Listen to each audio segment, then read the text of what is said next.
listening to Throw the Podcast, brought to you by ThrowTheX.com, the very best in mediocre wrestling journalism. And now, your hosts, Jay Gunter and Ben Conrad.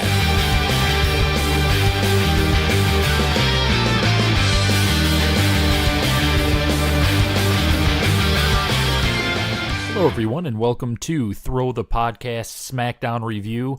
I am your host, Jay Gunter, and this week's Smackdown emanated live from Jacksonville, Florida, where, as most of you know, another major wrestling announcement took place.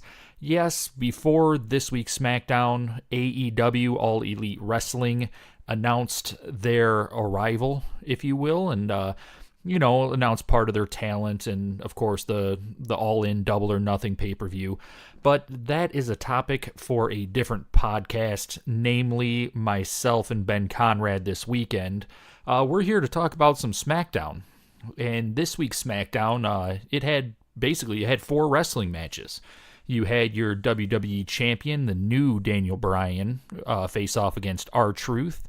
You had Andrade Cien Almas and Samoa Joe take on Rey Mysterio and Mustafa Ali.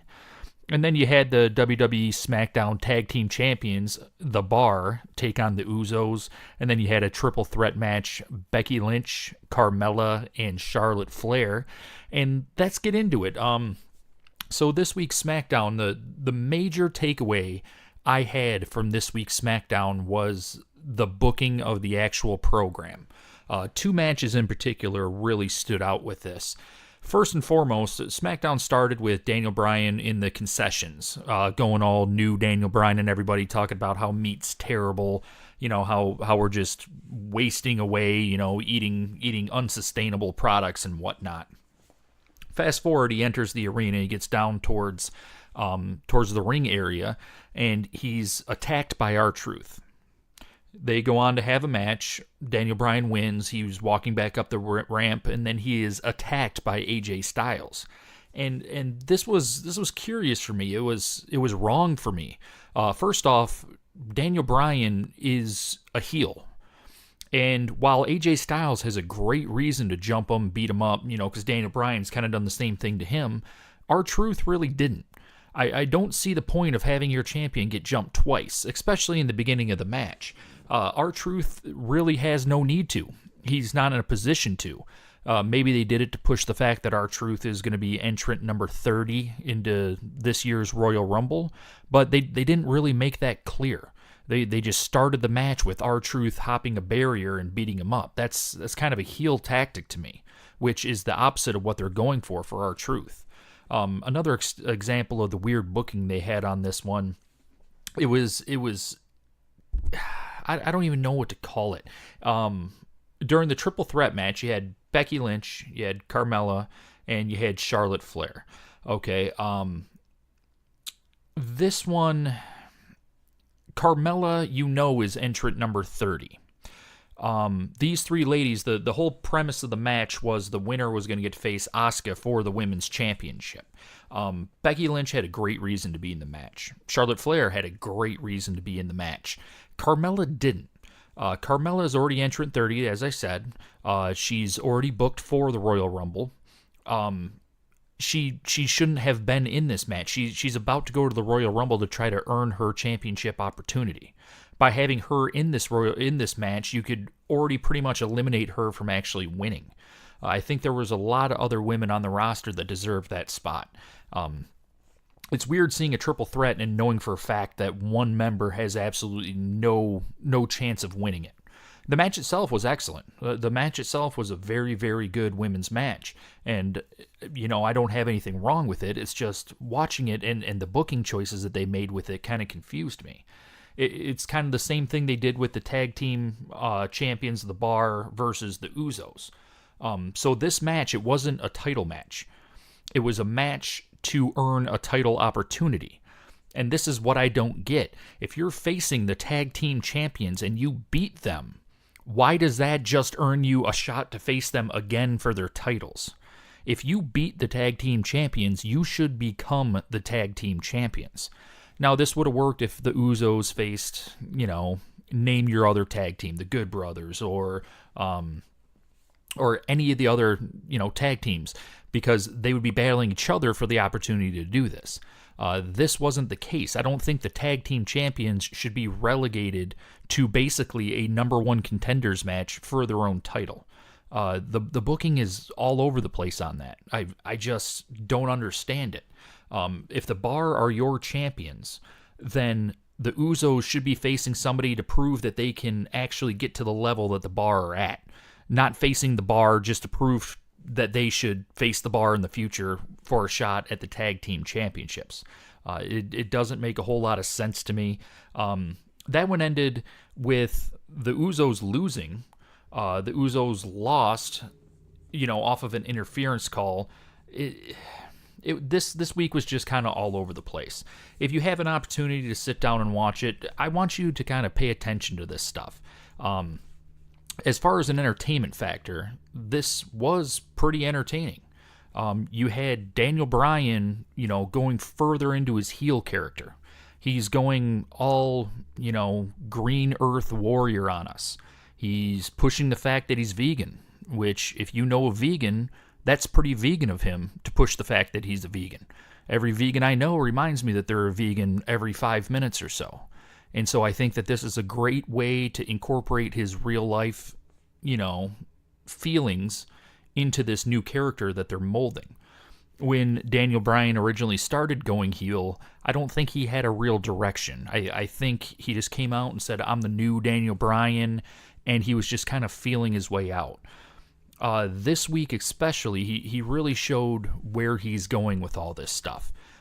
Starting him out in the crowd, like he was at the concession stand, I thought was a great idea. I think the plants that they had, there was two guys, one of them eating a hot dog, another guy holding a pop or a soda, depending on what part of this country you're from, and he got smacked out of his hands. They were obvious plants. I mean, they looked like wrestlers. You could tell that they're in the industry. When they do stuff like that, me personally, I like it when they use people that don't necessarily look like a plant. Like, we all know that they are. We all know that they can't do this stuff with regular people. But still, keep the believability going. It was kind of like when they used Mick Foley's son Dewey as, not Mr. Buttersworth. What did they call him? Mr. Bootiesworth.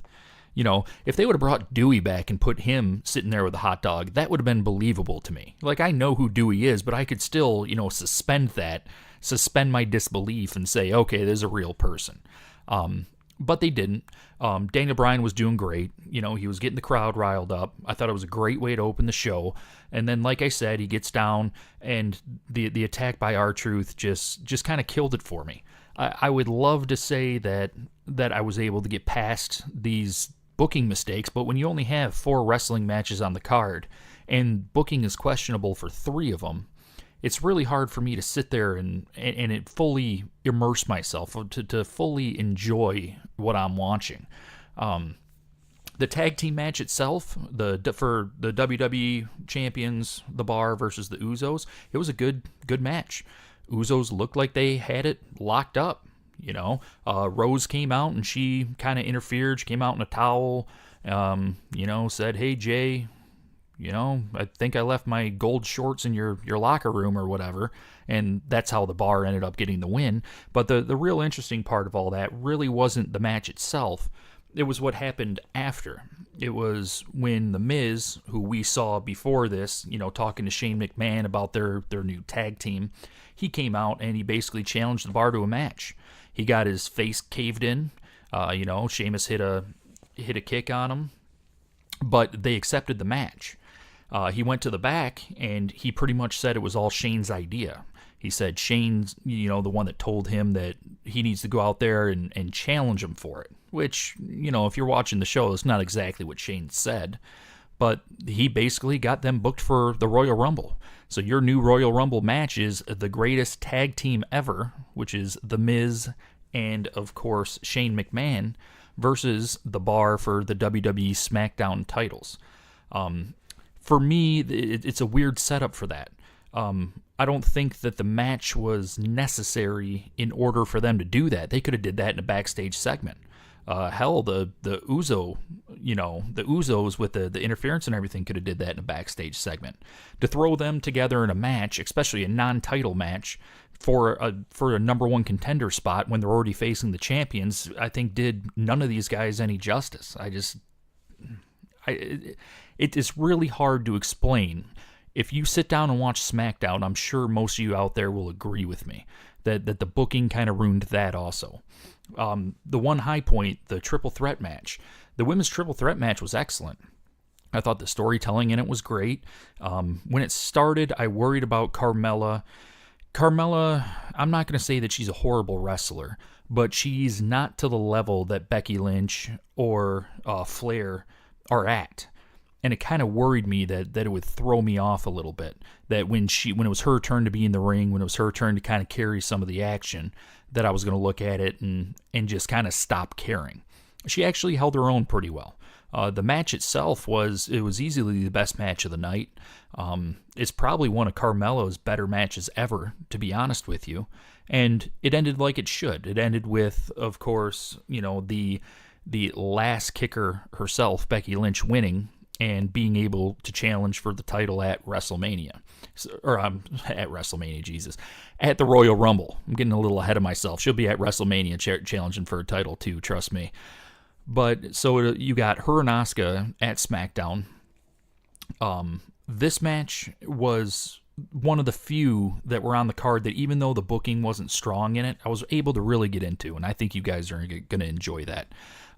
We have a lot more to talk about this week. We're waiting for Ben Conrad to get back. Me and him, of course, do our flagship show, Throw the Podcast. That's going to be out this weekend. I hope you enjoyed just this quick rundown of SmackDown. I want you to follow us. We're on Twitter at TTX Wrestling. That's at TTX Wrestling. You can find this podcast along with all past episodes on our website, ThrowTheX.com. And then, of course, we're on pretty much every platform you can imagine.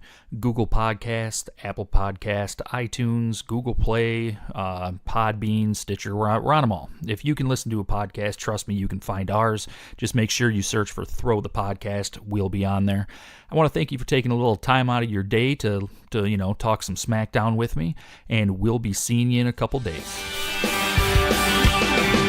Thank you for listening to Throw the Podcast. Join us again next week for even more wrestling commentary.